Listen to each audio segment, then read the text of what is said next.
स्वागत गीत पेश करने के लिए मैं अलविया बानो को दावत देता हूं कि वो आए स्वागत गीत पेश करें। अस्सलाम वालेकुम रहमतुल्लाहि व बरकातुहू।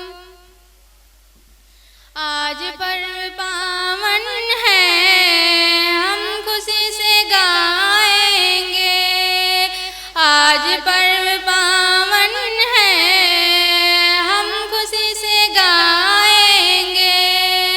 लेके हर सुमनों का तित को पहनाएंगे। आज पर्व पावन है, हम खुशी से गाएंगे। लेके हर सुमनों का तित को पहनाएंगे। आज मेरे मदरसे में मेहमान लोग आए हैं। आज मेरे मदरसे में मेहमान लोग आए हैं। हम उनके स्वागत में मदरसा ये सजाए हैं।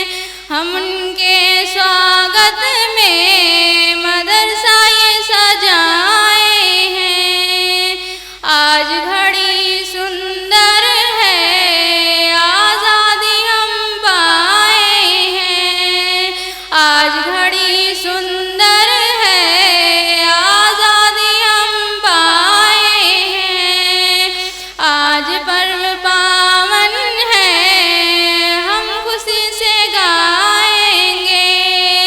लेके हर सुमनों का तित को पहनाएंगे। अस्सलाम वालेकुम रहमतुल्लाहि व बरकातुहू।